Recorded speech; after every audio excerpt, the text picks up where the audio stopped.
This Jock's 94.5 podcast is brought to you by Millennium Satellite and Video. Log on to msbnow.com. TV excellence everywhere. That's Millennium. McElroy and Cubelic in the morning starts now. Efforting Bruce Feldman to have him on and discuss his article up now at The Athletic, top 25 players of the 2000s. That top of the list is going to be a little interesting for folks. I was interested in our previous caller, Greg, saying that if Freeze does not win 8 or 9, you pick, that the administration needs to let him know he's on the hot seat.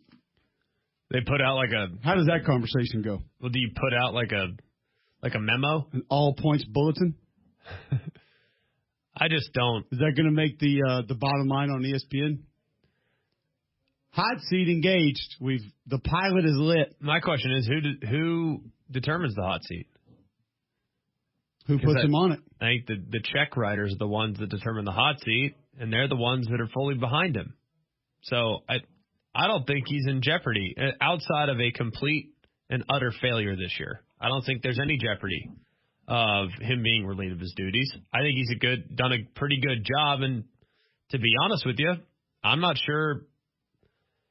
I think last year there was 3 or 4 very disappointing performances, but for the most part, I think they're poised to take a big step this year. So I'm optimistic about him. All right, we'll continue that conversation. Want to bring in Bruce Feldman of Fox Sports and The Athletic to have a different conversation, one that still may involve Auburn, though, Bruce, and that is your article up now at The Athletic, the top 25 players of the 2000s. You put a lot of work into this, talked to a lot of people about it. What was the most surprising thing you heard or learned about one of the players that made your list? Ooh, good question. I think it was just how many either TV analysts or scouts or different people who were like, Reggie's the guy. Reggie Bush is the guy. And what surprised me a little bit, knowing some of those people pretty well, or some people I've worked with, was these are people who actually may not even like Reggie from their own dealings with him, but they're like, he's the best player. It was interesting to me just because I know how some of them maybe, kind of feel about him, and sometimes those opinions kind of seep into maybe how they actually think of somebody's, merits. But he was so special that for most people I talked to, it was like he was by far the number one guy. And initially in my mind, I was like, all right, I'm going to probably have Ndamukong Suh second, and maybe Reggie is like 4th or 5th. And I was like, oh, you know what? I'm going to defer to a lot of the people who are just like weighing in about, because I would say, Christian McCaffrey was really special. I'm like, yeah, he was, but Reggie was different. It was all kind of that. So just that there was so much support for Reggie Bush from the experts I talked to. Yeah, I don't think anybody would push back on that whatsoever. But what all went into it? Because the number one player is Cam Newton, and I don't think anyone would really push back, but it was one season. How much did you factor in the amount of time spent as a starter at whatever place they were at? Because Jaden Daniels on there for 2 different schools and 4 years of what he accomplished. Is it kind of based on your ceiling? How did you kind of factor all that in? I really use Greg just in terms of greatest in my head is who is the greatest player. So I'm looking at what was the best, the best year you had. I'm not saying body of work didn't matter. Tim Tebow was more of a body of work guy. But, look, Joe Burrow, to me, LSU had the greatest offense I've ever seen in college football. Joe Burrow couldn't get on the field at Ohio State. And then his first year at LSU, he was good, but they weren't anything like what they were in 2019. But to me, what I still think of him, you remember him at his best. And, you guys have both had your own, unique connections to Cam and Auburn, and that, like, I don't know. I was blown away by what he did with the players around him. Look, Nick Fairley was a terrific college player, but relative to the teams who were winning national titles and putting up, like what Cam did was just remarkable to me.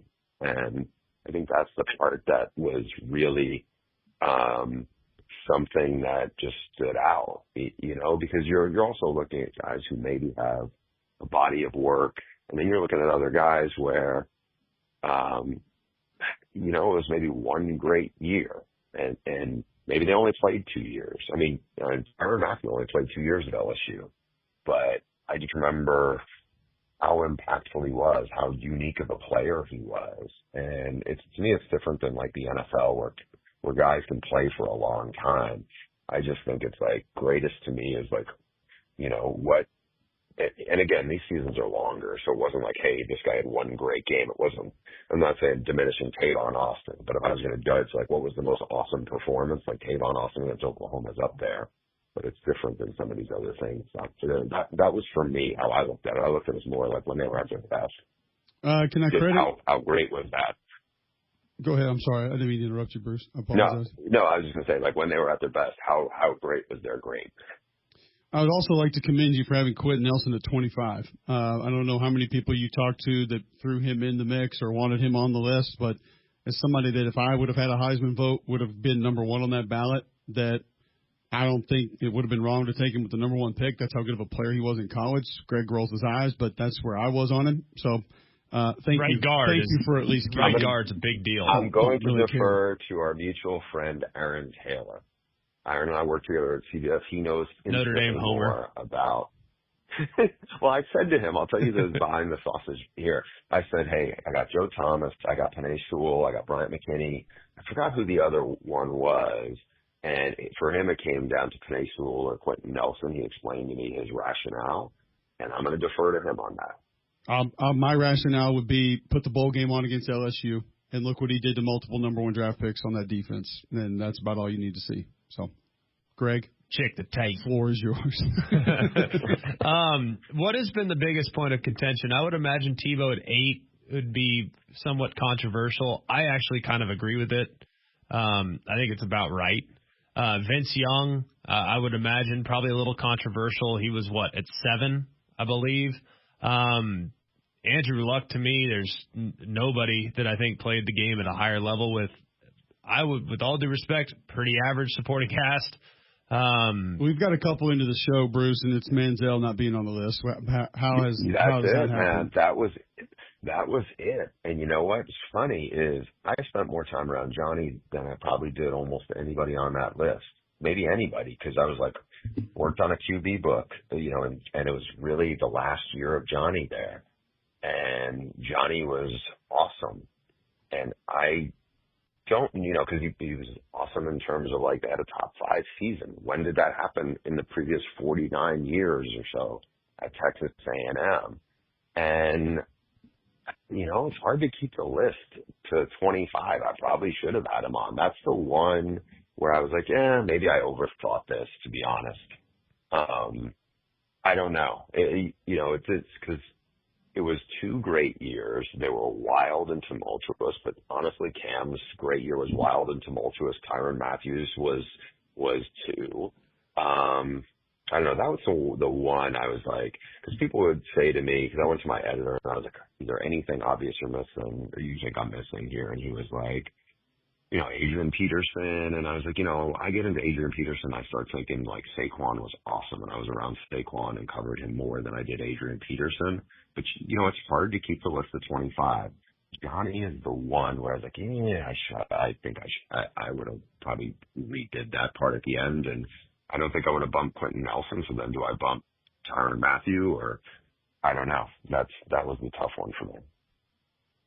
The duration of it makes it tough. Like you look at that 1 year Quinnen Williams had at Alabama, and you could probably say he might deserve to be on this list just because it was that good. He was that unstoppable. He was a guy that nobody could do anything about. So there were different factors that had to go into it in different ways. Whose mind or what player in your mind changed the most on your perception of them? Maybe you thought they were the greatest thing ever, and now okay, maybe I was a little overacted a little bit, or didn't think as highly of them after all the people you talked to and you put them in a different category today? It's actually, Greg mentioned it a minute ago. Like, I started out with Andrew Luck in the 20s, and then the more people I talked to, Oof. Our friend Stanford Steve, we talked about how he kind of changed that program. Now, Stanford football stinks again, but the fact that they went, a big part of that was Harbaugh, but also it was him.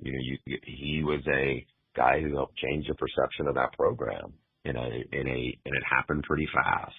And obviously, to me, that, if you were in that moment when Harbaugh got there, again, a lot of it was Harbaugh, but like Pete Carroll was the powerhouse on the West Coast.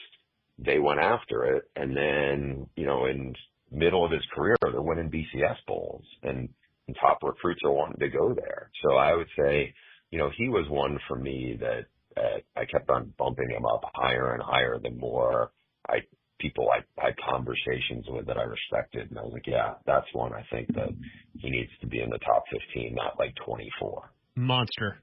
Absolute monster.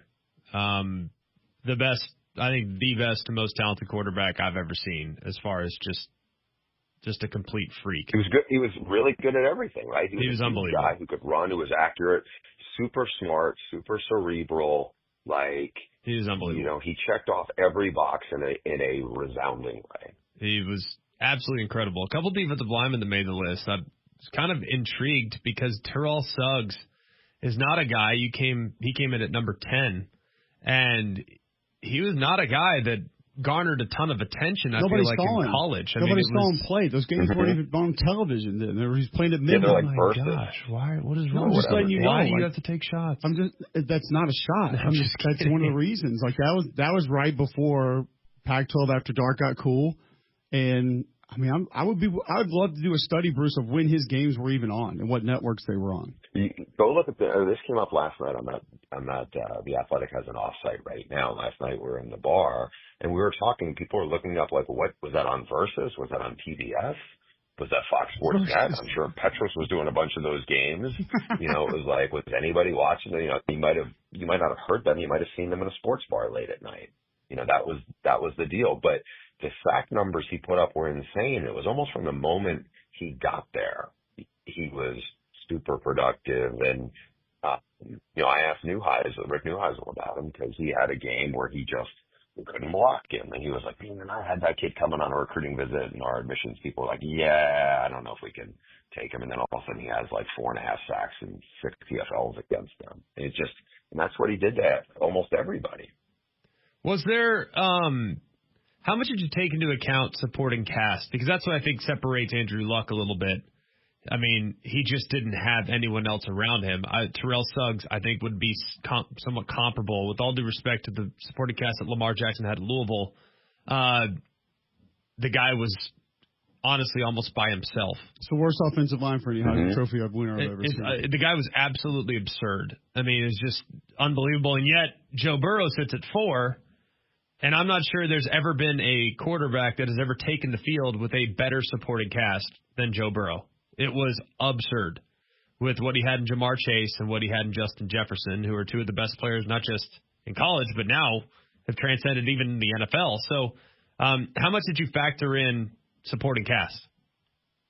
A lot, because that helped cement. And look, I had some, I leaned on Cole for some of this too when it came to Cam, and I knew, it was Nick Fairley. And then again, I'm not knocking Lee Zemba. There were really good college players, but in terms of like who's winning national titles, the supporting cast, like Vince Young had some elite guys around him. He was amazing, but there was also like that secondary was loaded. There's some good linemen on that team. But you said it about, Greg, when you're talking about Lamar. Des Fitzpatrick got drafted later, a couple of years later. They were not like great skill guys. The offensive line, as Cole said, was atrocious. And he almost beat that Clemson team that won the national title. I don't think he almost beat them single-handedly, but they were leading Clemson in 2016. They ended up losing, I think it was 42-36. They were leading that game late in the fourth quarter. Again, that was a national title team. And he did some amazing things. And I mean, look, he's doing it in the NFL, and obviously he's got Derrick Henry and really good players on defense, but that guy is an awesome player. And I think in the case of like what I give Joe Burrow credit, and again, some of this is like maybe because I spent so much time around that team and their national title run, but there was never been a high level quarterback who was more coach on the field than what I saw from Joe Burrow. I know how much Ogeron leaned on him for so many decisions and managing the locker room and all that. But yes, I mean, like you said, like Clyde Edwards-Helaire, he didn't have a great NFL career. He was a really, really excellent college running back, especially for the system they ran. I mean, they changed so much schematically because, hey, this is what Joe likes. Like if you go back and remember, your alma mater took it to them really in his first year as a starter. They couldn't get anybody open. He was holding the ball. It was like, hey, I want everybody out, kind of thing. And that's why I had him so high up there. Yeah, he did have great weapons around him. Yeah, they did cater the system to him, but they catered the system to him because it was like he told them what he needed and they listened to him. And so it's hard. You're trying to manage or balance players who maybe didn't have much around them. They put it on their back as opposed to some guys who were perfect fits and elevated everybody around them. Bruce, great. The coaches. Yeah, absolutely. Great stuff. Thank you so much for hopping on with us. Really cool to just kind of talk to you about the process of going about this, how you came up with some of the guys that were on it, where they were, and then some of the guys that weren't. We'll share it from our account and let the folks go read it. Appreciate you taking some time today. I appreciate you guys. Okay, see you soon. Thanks, Bruce. Bruce Feldman joining us on the Higginbotham Hotline. Interesting conversation. Greatest players of the 2000s. We'll share some of our thoughts on the other side. First, I want to tell you about Game Day Men's Health. Share thoughts with you on if you're feeling maybe like brain fog is a problem for you, if you're lacking sleep, if you're lacking energy, Game Day Men's Health can help you. Could be low testosterone, could be some other things. Maybe you just need to get some weight off. They have multiple weight loss programs they can help you with there. Peptides in stock now for anti-aging, better sleep, appetite suppressant. They can help with all of that there through the peptide program that they have. Holistic approach to health and wellness. Minimal upfront cost for the programs that they offer. All you have to do is go to GameDayMen'sHealth.com, set up a free consultation, get the free PSA test, free testosterone test, and they're going to know where you stand right then and there. Mention Mac and Cube, save 10% on anything that they do. GameDayMen'sHealth.com. That's GameDayMen'sHealth.com. Who would be number one for us on this list? You can also share with us who would be number one for you. 800-239-9569. Tweet in at Mac and Cube. We'll discuss it right after this on Jocks 94.5. Go inside Jocks 94.5 on Jocks TV. Morning Jocks, Mac and Cube, Reman Front, video simulcasts are presented by Bill Smith Buick GMC and Game Day Men's Health. Watch on the Jocks mobile app and YouTube by searching Jocks 94.5 TV.